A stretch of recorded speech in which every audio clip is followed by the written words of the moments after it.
그 국제 정치 급격하게 지금 변하는 과정에서 이 현상을 어떻게 읽을 것인가 이런 취지로 전수장연구 소담 모임의 회원들을 함께하는 모임을 준비를 했는데요.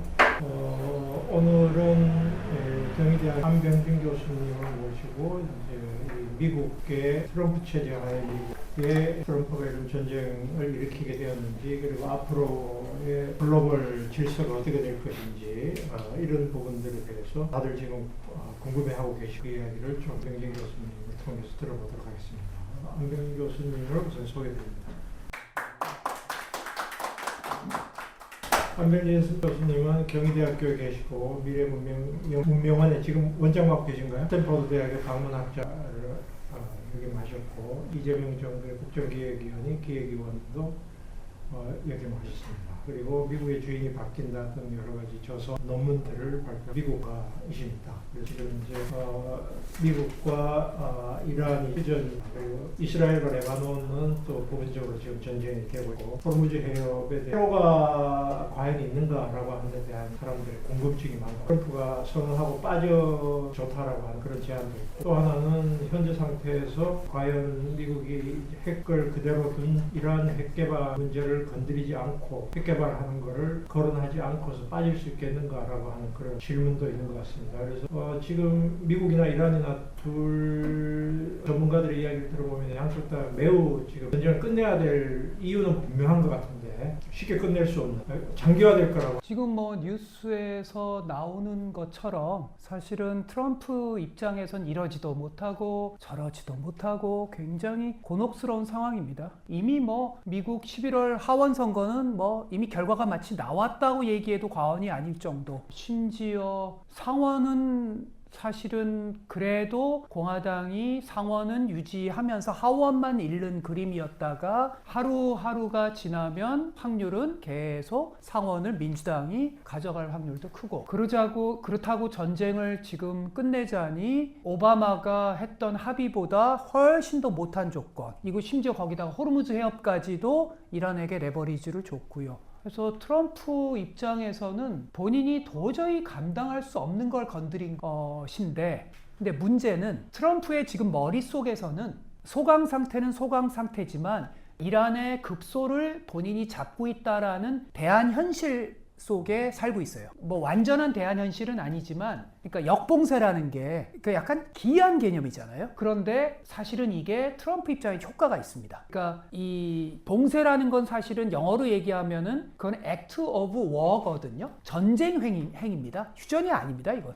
그러니까 전쟁 행위를 하는 건데 트럼프와 같은 사람 입장에서 이거는 소위 미국 국제정치학 교과서에 있는 강압적 외교라고 생각하거든요. 전쟁 행위가 아니라. 근데 미국이란 나라는요. 민주당도 강압적 외교를 매우 좋아하는 나라입니다. 미국이란 나라는 민주당이든 공화당이든 강압적 외교로 상대의 목을 조른 상태에서 협상합니다. 오바마 팀도 그랬습니다. 마초라고 하는 트럼프는 오죽하겠습니까? 그러니까 이 사람은 지금 역해상 봉쇄로 어느 정도 이란을 궁지에 몰아넣었다라고 생각하고 있고 그래서 야 이거 괜찮은데? 그럼 이건 뭐 까짓것 한 달 정도는 더 가도 되지 않을까? 그럼 이란이 더 이상 못 버티지 않을까라고 하는 어떤 그 개념 속에서 살고 있기 때문에 그래서 요즘에 약간 서두르던 기색이 약간 호흡 고르기로 간 겁니다. 그래서 스테일메이트, 교착 상태에 빠진 건 분명하다. 트럼프는 이제 빠져나올 상황이 곤혹스럽다. 그리고 이게 빠져나오는 게 본인만 해서 되는 게 아니잖아요. 양방향 게임이잖아요. 그러니까 이란이 거기에 어떻게 협조를 해줘야 되는데 트럼프의 대한현실 그리고 이란의 혁명 수비대가 가지고 있는 개념 둘 다 이기고 있다라고 하는 개념 이게 문제인 거죠. 공화당의 주류 의원들이 굉장히 미묘한 상황이에요. 뭐가 미묘하냐면은 지금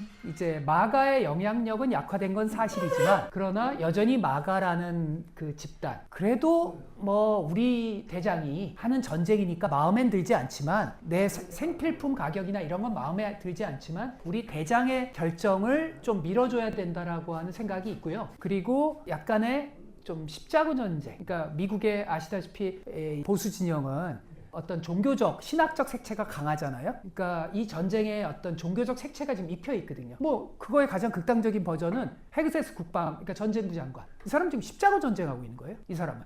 그러니까 중세 때 전쟁을 다시 하고 있는 거예요. 이 사람은. 뭐 문신가지도 그렇잖아요. 그러니까 그런 사람들이죠. 그래서 이건 신학적 전쟁이기도 하고, 그러니까 악과 싸우는 성전이고, 그 다음에 자기의 리더를 수단과 방법을 가리지 않고 지켜야 되는 전쟁이고, 이제 이런 마가의 강고한 지지가 어느 정도 있는 거죠. 일부 마가는 이탈했지만, 그리고 공화당에 별로 그렇게 마가가 아니지만 눈치 보면서 재선을 위해서 계속 트럼프 눈치 보는 사람 입장에서는 지금 이탈하기에는 결정이 다 망하는 거예요. 집안이 다 망하는 거니까 조금은 더 여유를 주자 트럼프에게. 그래서 전쟁 결의안 이렇게 민주당이 계속 제출하고 있는데, 지금까지는 아직은 갤런당 뭐 $6, $7까지는 안 갔으니까, 그러니까 아직은 좀 트럼프 속 밑에 결집하자라고 하는 기조가 있어서 민주당의 의사와 무관하게 전쟁 결의안이 아직까지는 효과가 별로 없습니다. 얼마든지 전쟁을 연장할 수 있습니다. 대신에 전쟁이라고 표현하지 않고 이거를 하나의 작전이라고 표현하면 됩니다. 그러니까 만약 이 중간선거에서 하원을 잃으면 그때부터 문제가 되죠. 근데 지금은 상하원이 어쨌든 아슬아슬하긴 하지만 공화당이 다수니까 예산 지출이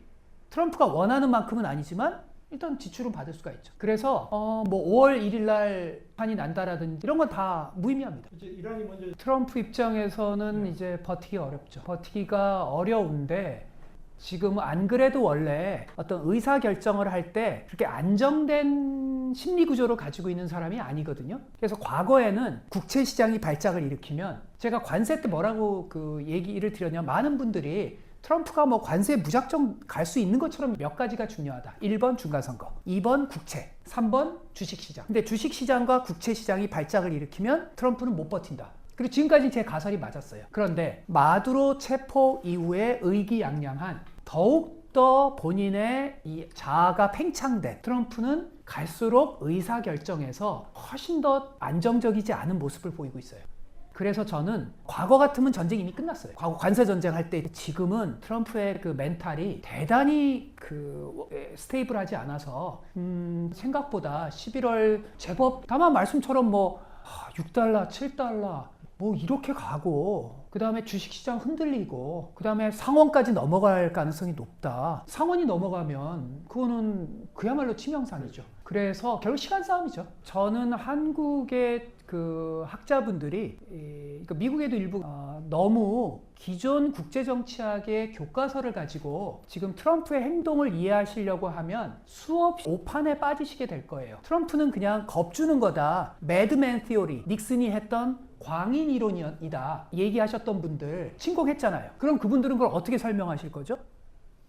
트럼프는 고립주의자다. 트럼프는 뭐 미국의 국익을 우선시하기 때문에, 미국의 그 국내 정치나 이런 걸 우선시하기 때문에 과도한 개입을 하지 않을 거다. 그 학자분들은. 제가 16년서부터 트럼프라는 사람을 기존 저희들이 유학해서 공부했던 기존 석학의 이론, 기존 국제정치학의 이론을 가지고 이해하시면 안 된다. 이러한 침공했죠? 근데 많은 지성들이 또 오판하시는 게 뭐냐면, 트럼프의 이번 침공을 굉장한 그랜드 스트래티지, 대전략을 가지신 것처럼 이해를 하세요. 당신은 트럼프라는 매우 노예한 사람을 과소평가한다. 제가 방송에서 과거 2010년서부터 트럼프는 조커에 비유해야 된다. 전 세계에서 저의 저작권이 있습니다. 조커. 근데 요즘에 제가 약간 후회가 되는 게, 그건 조커에 대한 모독이에요. 배트맨 영화 보시면 조커는요 탁월해요. 제가 마피아에 비유하셔야 된다. 제가 뉴욕에서 유학했거든요. 그래서 트럼프가 부동산 업자서부터 해왔던 행태들을 저희는 매일 보고 자랐습니다. 슈퍼마켓에서 그 장 볼 때 그 왜 타블로이드 같은, 우리나라 옛날에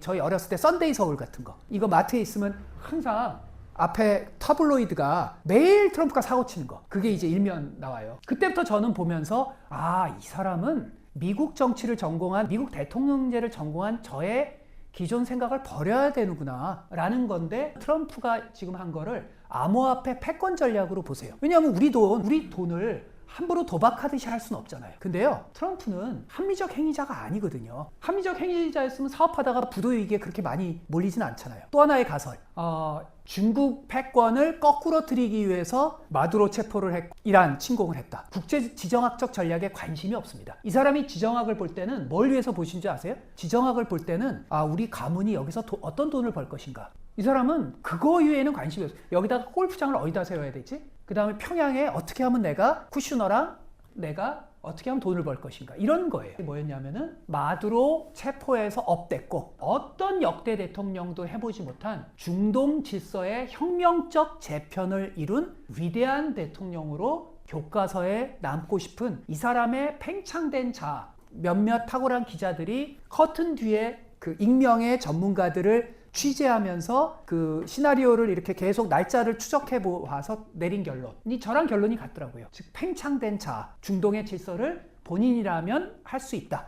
그리고 옆에서 네타냐후가 야 너만은 할 수 있어. 이제 앞으로 수십 년간 이 기회가 오지 않아. 지금 몇몇 암살시키면 이거 거의 지상전 투입하지 않아도 돼. 근데 네타냐후는 항상 속삭입니다. 바이든한테 속삭였고요. 오바마한테도 속삭였어요. 하지만 속삭였지만 이게 결정적인 변수는 아니죠. 속삭인 걸 듣는 대통령이 있고 안 듣는 대통령이 있어요. 오바마는요, 그 속삭인 결과가 반대로 됐습니다. 이란을 사실상 서방의 헤게모니아에 집어넣을 수도 있는 합의였어요. 그 제재를 풀지 않은 상황에서 협상을 했어요. 그 여러분들이 이란의 입장이라고 생각을 해보세요. 아니 생산적 합의를 하재. 근데 미국은 양보를 안 해. 우리는 제재를 계속 하겠어. 그러니까 일단 너 굴복해. 과거 이명박 정부가 북한 상대로 했던 게 그거 아니에요. 너 다 무장 해제하고 항복하고 나오면 우리가 진짜 엄청난 걸 해줄게. 물론 우리 대한민국 입장에서 그렇게 얘기할 수 있을지 모르겠지만 우리가 좋은 결과를 내야 되는 우리 입장에서 북한이 그게 응할 리가 없잖아요. 그리고 이명박 정부에 그건 실패했잖아요. 근데 오바마도 똑같은 그런 걸 제안한 거예요. 그런데요, 오바마 핵 합의를 누가 결정적으로 만들어냈냐면요, 이스라엘이에요. 이스라엘이 오바마 핵 합의한 걸 거꾸러뜨리려고 이란의 핵 시설을 침공할 계획을 세우고 있었습니다. 그게 오바마 팀한테 알려진 거예요. 그래서 오바마 팀이 야 이거 잘못하다가는 3차 대전 일어나겠다. 안 되겠다. 뭐 제재고 뭐고 일단 평화적인 핵 재처리 권한까지는 네타냐후가 3차 대전식으로 벌이려고 하는 걸 오히려 촉진시켜 준 거죠. 그래서 저는 네타냐후가 귀에 속삭인 건 맞다. 하지만 1차 변수는 트럼프, 그리고 역사 교과서에 위대한 이름을 클린턴도 못했고 부시도 못했고 레이건도 못했던 중동 질서의 대개편의 대통령으로 남고자 하는 욕망. 몇 가지가 있죠. 말씀이 맞죠.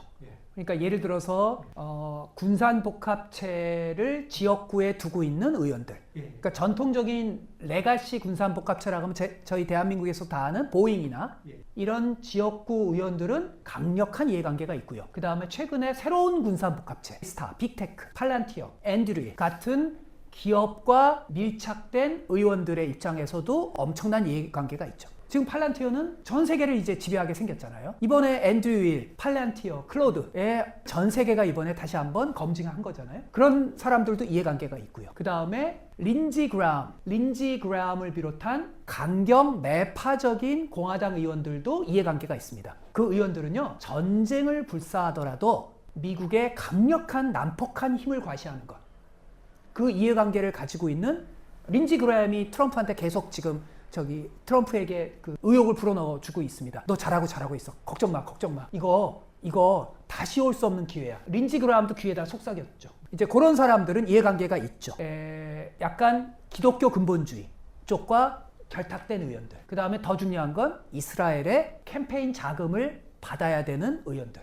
그런 이해관계가 있죠. 그러나 이 사람들이 고민하는 건 이해관계는 있어요. 이해관계는 있는데 이건요 자칫 잘못하면 이스라엘 캠페인 자금을 수천억을 받나 하더라도 하원선거, 상원선거에서 떨어지는 이슈예요. 그러니까 이 사람들 입장에서는 이란을 강압적 외교로 압박하는 것까지는 오케이. 그 다음에 외과 수술식 공습까지는 오케이. 그러나 이렇게까지 전쟁의 덫에 깊이 빠지는 거? 이거는 자신들의 전략적 이해관계가 아니에요. 그러니까 미국이 구조적으로 이란 전쟁에 대한 그 이해관계가 아예 없다라는 얘기는 아닙니다. 트럼프라는 사람이 가지는 독특한 변수를 고려하지 않고 수십 년간 흐르는 구조적인 어떤 힘으로만 설명하려고 그러면 이 전쟁이 설명되지 않아요. 미국의 패권에 이토록 상처를 준 전쟁은 과거에 존재하지 않습니다. WW 침공했을 때요, 과거에 공화당, 민주당을 통틀어서 가장 어리석은 전쟁이다. 미국의 패권에 치명상을 준 전쟁이다. 그거는 그냥 에피타이저에 불과합니다. 이건요, 상상을 초월하는 치명타를 줍니다. 구조적인 밑에 흐르는 힘, 그거는 저도 100% 똑같은 생각입니다.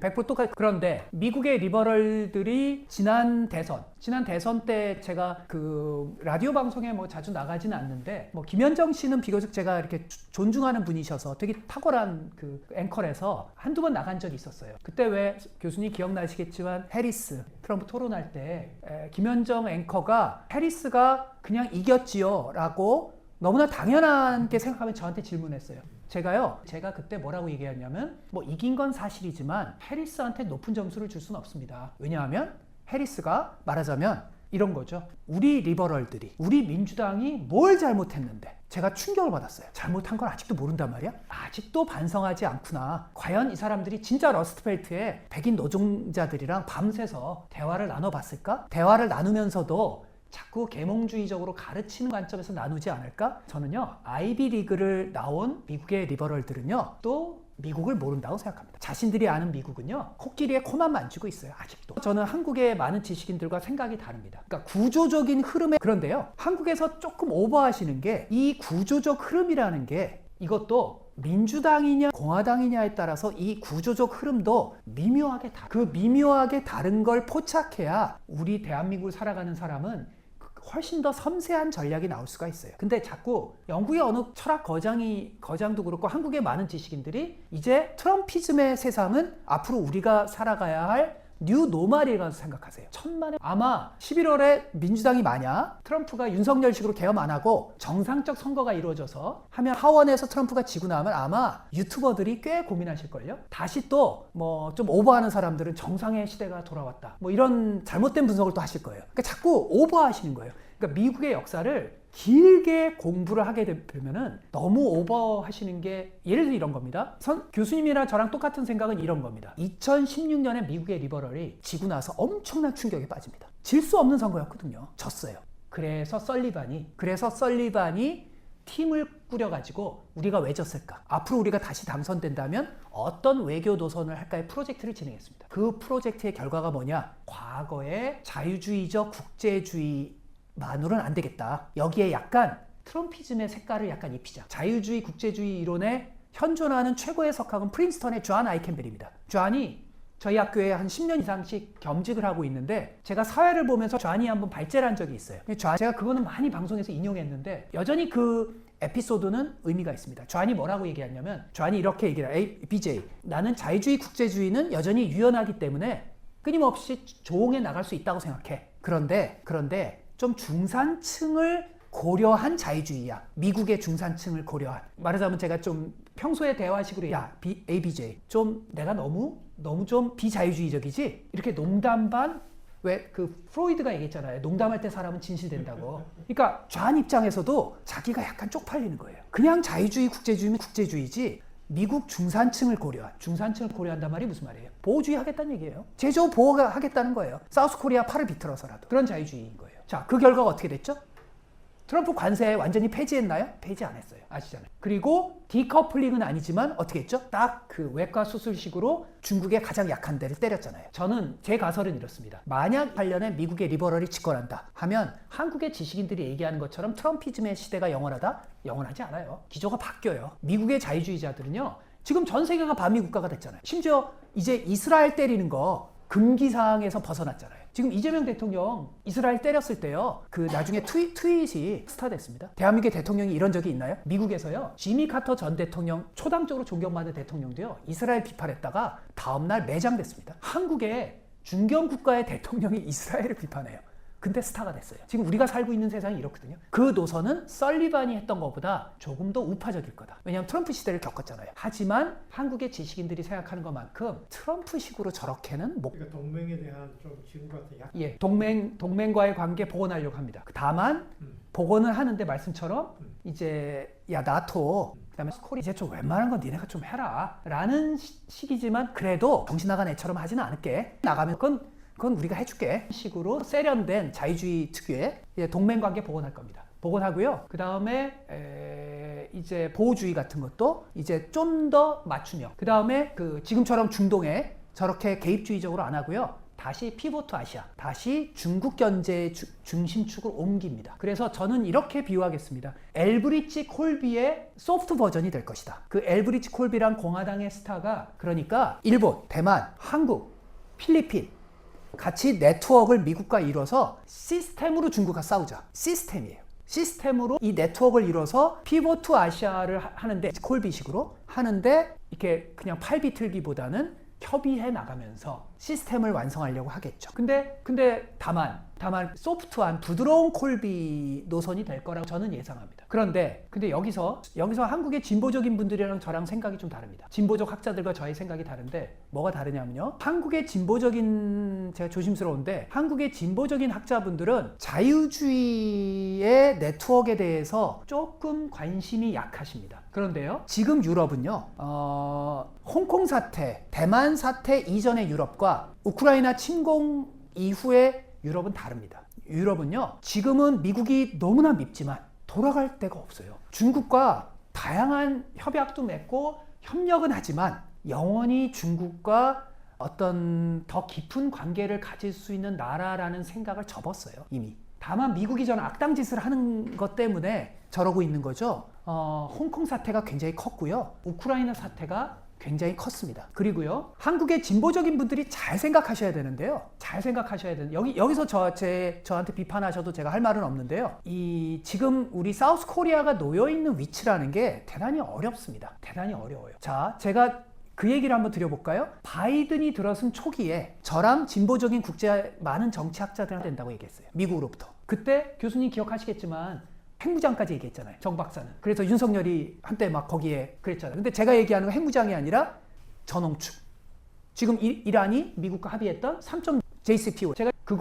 제가 주장했고요. 재래식 미사일이지만 거의 핵무기의 전력을 우리 대한민국 국군이 가지고 있는 현무5를 상당히 얘기를 제가 했습니다. 진보 학자 중에서 저는 옛날에 감옥에 있을 때도 그랬고요.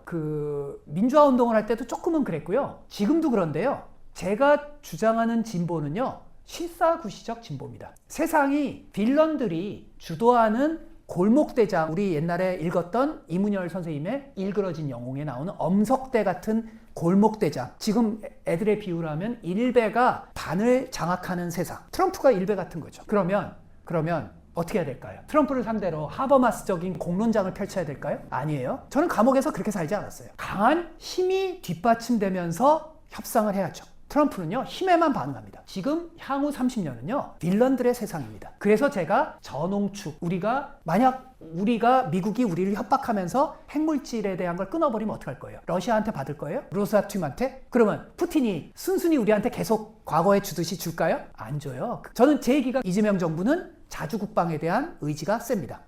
그 다음에 이번에 이분들이 평화적인 넘어서서 핵 재철이랑 핵 추진 잠수함까지 얘기했잖아요. 저는 핵 추진 잠수함에 대해서는 동의하지는 않습니다. 그러나 어느 정도의 우리가 비핵 지대로 하고 싶죠, 저도. 하고 싶죠. 근데 진보는 그 시대에 따라서 아직은 좀 많습니다. 그러니까 한편으로는 미국으로부터 얻어내고, 그러면서 시진핑과도 어느 정도 파트너십을 잘 지내면서 우리가 나중에 더 레버리지를 가졌을 때 더 많은 진보적인 아젠다를 해야 되는 게 아닌가. 그거는 지금도 이미 원자력 협정 개정으로 미국의 허락을 받지 않고 우리가 할 수 있습니다. 이미. 그거는 제가 그래서 한국의 그 탁월하신 보수 쪽에 전문가들한테 많이 여쭤봤는데요. 저는 개인적으로 견해가 많이 다르지만 이명박 정부 때 천영우 수석님은 저 같은 진보와 노선이 다르시지만 전 굉장히 존중합니다. 천영우 수석님은 한국의 조선일보의 많은 극우적 논자들이 핵무장을 얘기할 때 천영우 수석님 보수거든요. 얘들아, 너네 정신 나간 얘기 하지 마라. 그게 지금 한국의 국익이 아니란다 라는 얘기를 철퇴를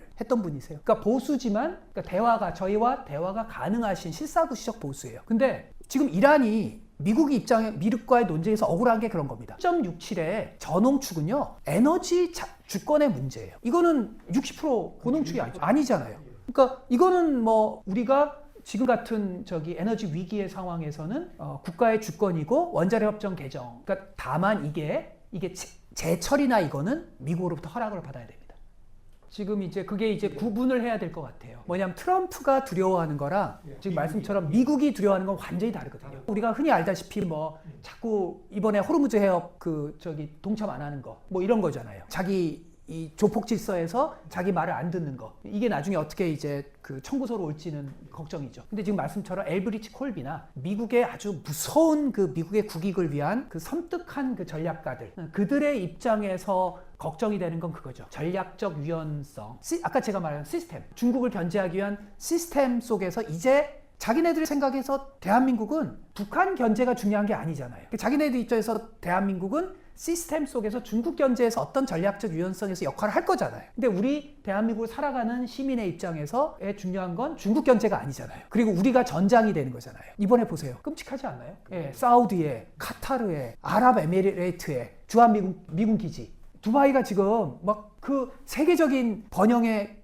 허브가 되려고 했던 두바이가 어떻게 됐나요, 지금? 지금 11월에 원래 두바이가 자랑하는 미래 그 기가 막힌 컨퍼런스가 있습니다. 제가 스탠포드에서 방문학자 시절에 미국에서 가려고 했더니 항공료가 비싸서 차마 못 가게 해서 이제 한국에 오면 꼭 가야지. 11월에 두바이에 겁나서 못 가겠어요. 그 호텔에. 그러니까 그런 거죠. 그래서 지금 말씀처럼 미국의 입장에서 걱정은 전략적 유연성 속에서 얘네들이 우리가 팔을 비틀었을 때 대한민국이 과연 어떻게 이제 행동할까 이런 게 걱정인 거고요. 그거 또 다른 걱정은 조금 완화됐습니다. 어떤 걱정이냐면요. 과연 이재명 대통령이 취임하면 과거에 진보가 가졌던 기조, 전략적 모호성, 이 기조 속에서 미국과 중국 사이에서 뭔가 그 애매모호한 행보를 하지 않을까라고 하는 걱정이 제일 컸습니다. 컸는데 지금 제가 아는 미국의 제 지인들이나 제가 백악관의 요즘 기조까지는 사실은 제가 진보 인사보다 트럼프 진영이라 별로 안 친해요. 그래서 요즘 기류는 잘 모르겠는데 이재명 대통령에 대해서 상당히 호감을 가진 걸로 바뀌었어요. 이재명 대통령 취임하기 전에 제가 이름을 말씀드릴 수는 없지만 미국에 정말 그 고수가 몇몇 계십니다. 한반도를 저보다 더 잘 아는. 그러니까 예를 들어서 이런 거예요. 그분은 너무 잘 알아셔서 유명하신 분입니다. 성함을 거론하기는. 그분이 저한테 한국에 와서 한국 지형에 대해서 한번 브리핑을 받고 싶어 하신 거예요. 근데 이분이 그때 대선 전입니다. 대선 전에 첫 질문이 뭐였냐면요. 제가 한국 정치 나름대로 대선에 많이 개입하고 해서 한국 선거에 대해서 저도 전략가만큼은 압니다. 근데요, 이분 첫 질문이 안 교수, 그 이해찬 총리는 지금 이재명 대통령과 어떤 논의를 하고 있어? 이게 한국 정치를 아는 사람만이 할 수 있는 질문이거든요. 그런데 그때 이분이 안 교수, 나는 대통령을 믿을 수가 없어. 그간 해왔던 발언을 보면 너무 친중적이야. 그러니까 제가 그분한테 뭐라 그래요? 저기요, 당신들은 이재명이라고 하는 분의 DNA를 아직 너무 모르십니다. 이분이요, 당신들이 생각하는 이분은 한국 역사상 과거 제가 민주당에 오랫동안 개입을 했는데요. 대선에도 나는 한국 민주당 역사상 이렇게 실용주의적 기조의 후보는 처음 봤습니다. 라고 하니까 이분이 반신반의. 그래? 근데 그 이후에 봤던 기조들이 굉장히 달랐죠. 그래서 한 가지 짧게만 더 말씀드리면 한국의 어떤 분이 우리도 에셜론 들어갔으면 좋겠다는 얘기를 하면서 제가 웃었어요. 왜 웃어? 에셜론 아시죠? 에셜론. 제가 왜 웃었냐면요. 그건 우리를 너무 과대평가하세요. 미국은요, 대서양 동맹인 영국이라든지 이런 나라는 믿을 수 있어요. 혈맹이잖아요. 그들은요, 에셜론에 우리를, 제가 그렇게 생각한다는 게 아닙니다. 미국의 딥스테이트들은요, 한국을 가입시키는 순간 그 다음날 에셜론의 기밀 정보가 다 나와. 이런 사람들이. 그러니까 우리는 자꾸 우물안 개구리 속에서 딥스테이트를 자꾸 이해하려고 그러거든요. 딥스테이트 입장에서는 미국을 이해를 못 하시는 거예요. 한국에 있는 분들은. 미국에서 공부하신 분들도 너무 도서관에서만 계셨는지 이 딥스테이트를 이해를 못 하세요. 에셜론? 아이고, 빌드업. 그러니까 예를 들어서 어떤 빌드업을 미국과의 관계를 가져나갈 것인가, 그 다음에 5년은 어떤 관계를 가져갈 것인가 속에서 2049년 정에 미국과의 우리 관계는 어떤 관계가 돼야 되냐, 제 생각은 있습니다. 미국이란 나라가 엉성한 것 같아 보여도 순간 얼마나 무섭게 팔을 비틀 수 있는 걸 모르고서 순진하게 이제 던지는 사람들, 그 다음에 혹은 한국의 오래된 그 외 비롯한 이스태블리시먼트, 주류 엘리트들, 영원히 우리가 미국 중심의 자장에 있으면 행복한 사회가 될 줄 알았던 분들, 그분들한테 지금 우리가 물어볼 수 있는 게, 자, 지금 트럼프 믿을 수 있으십니까? 라는 얘기를 할 수 있는 거잖아요. 예를 들어서 이런 거예요. 중동에서 심각한 사태가 벌어져서 그러면 우리가 우리의 석유 수송에 있어 문제가 생기면 어떻게 해야 되나요? 우리가 좀 지금보다 배를 중동까지 이렇게 진출할 수 있는 좀 더 청해부대를 넘어서는 정도의 배를 만들어야 되지 않나요? 라고 얘기했다. 엄청 야단맞았어요. 제가 국제정치는 전문가가 아니고 그런 군사부는 전문가가 아니니까 안 교수는 왜 이렇게 걱정이 많아? 그거는 우리가 청해부대 정도면 충분하고, 그런 일이 있을 때는 미국한테 요구하면 돼. 그럼 미국이 그걸 해주는 거야. 지금 누가 맞았죠? 저 같은 소신남이 맞았잖아요. 2050년까지 세상은요, 이건 미래학자들도 예상하기 힘듭니다. 그러면 우리가 다양한 만사의 대비를 해놔야 돼요. 하지만 저는 이재명 정부가 너무 잘하고 있다고는 생각은 하지만 추진 잠수함까지 우리가 오버할 필요가 있을까? 그거는 조금은. 근데 트럼프 중간선거에서 지고 나면요, 상하원에 영향력 있는 의원들이 트럼프 하자는 대로 우리 대한민국에 해줄까요? 저는 그렇게 생각하지 않습니다. 그래서 지금은 보수와 진보의 석학들이 모여서 이재명 정부에게 좋은 고언을 해야 돼요. 지금 우리가 따내야 될 게 뭐고 5년 후에 따내야 될 게 뭐고 10년 후에 따내야 될 게 뭐고 이제 그러나 제가 무슨 거장은 아니니까 그 선배님이신 정말 권위 있는 학자셔서 꼭 박사 논문 주제 주시는 것 같은데요. 사실은 전 세계에서 지금 그 답이 없죠. 답이 없어요. 그러니까 저는 미국의 자유주의 학자들과 생각이 많이 다릅니다. 미국의 자유주의 학자들은 여전히 미국의 민주주의를 일부 땜빵하면 예비 경선 제도를 일부 바꾸거나 하면은 된다라고 생각하는데 저는 전혀 동의하지 않습니다. 미국의 예비 경선 제도를 일부 예를 들어서 트럼프 겪고 나서 백가쟁명식의 개혁안들이 나오고 있습니다.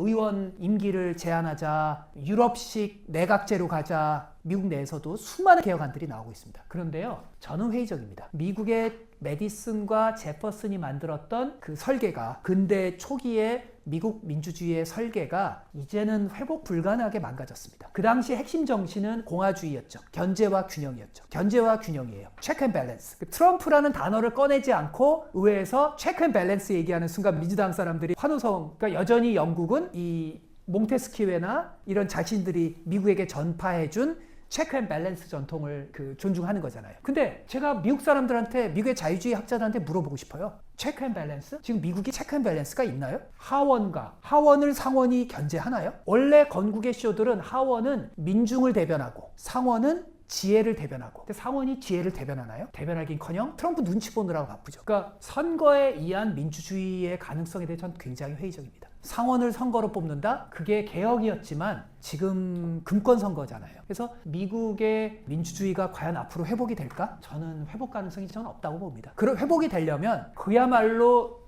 혁명적으로 지금 시스템에 문제 제기하고 그걸 통해서 새로운 헌법제정회의가, 저희 87년에 제가 속했던 좌파 단체가 그 당시 조금 좌익 모험주의였죠. 주장했던 슬로건이 헌법제정회의. 그게 이제 아시다시피 러시아 레닌 그거였죠. 그러니까 김근태 선배도 약간은 비슷한 얘기를 했었습니다. 민청년에 김태 선배는 모든 그 군사 독재를 퇴진시키고 제 세력들의 일이 참여하는 의회를 만들자. 그게 어떻게 보면 재현의적인 거죠. 근데 지금 미국은 그런 헌법제정 회의를 새로 해야 될 상황. 근데 그게 할 수 없는 상황. 그래서 저는 이제 미국으로부터 과거 토크빌이 얘기했던 미국으로부터 영감을 얻고 미국으로부터 새로운 질서를 만들던 시대는 끝났다. 그거는 이제는 중견 국가들이 해야 되고요. 저는 한국에서도 이재명 정부나 법학자들이 우리가 어떻게 하면 헌법을 개정할 것인가에 대해서 그냥 결선 투표, 유럽식 내각제 정도만 얘기하지 않으셨으면 좋겠어요. 그거 유럽은 지금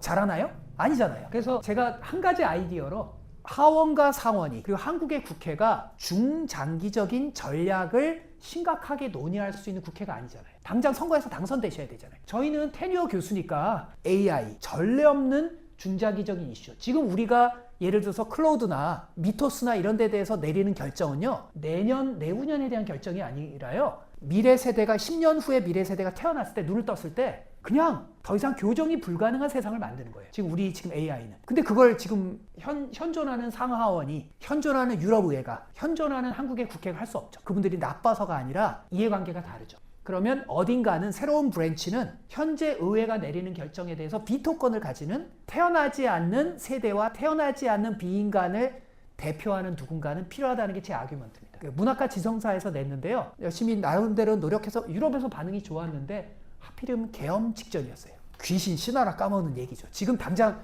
계엄 발생하는 나라에서 무슨 놈의 새 사부, 앞으로 사부가 됐던 뭐가 됐던 어쨌든 그런 제도를 발명하지 않는 한 우리가 AI와 파국의 세상을 극복할 수 없다고. 제가 공부했던 뉴스쿨에서 전 지금도 너무 창피한데 저희 뉴스쿨을 상징하는 두 명의 거장이 있습니다. 한 명이 한나 아렌트고요. 히틀러를 피해서 망명했던 한나 아렌트였고요. 또 하나가 한스 요나스입니다. 제가 너무 부끄러운 게 그때는 빨리 유학 마치고 오고 싶어가지고 한국의 진보적인 운동을 하고 싶었기 때문에, 지식 운동을 하고 싶었기 때문에 그냥 적당히 공부하고 귀국했어요. 한나 아렌트에 대해서도 깊이 있게 이해하지 못했고, 더 창피한 건 한스 요나스라는 거장을 제대로 공부하지 못했어요. 근데 한스 요나스의 핵심 문제의식이요, 칸트의 윤리는 한계가 있다. 우리가 이웃에 대한 윤리보다 더 중요한 건 태어나지 않는 미래에 대한 책임 윤리이다. 칸트는 그 얘기를 하지 않았거든요. 요나 뛰어넘은 겁니다. 이미 그 당시에. 근데 지금 시대야말로 미래에 태어나지 않는 세대와 비인간, 제가 말하는 비인간은 이제 동물, 식물, 지구 공동체, 지구 행성,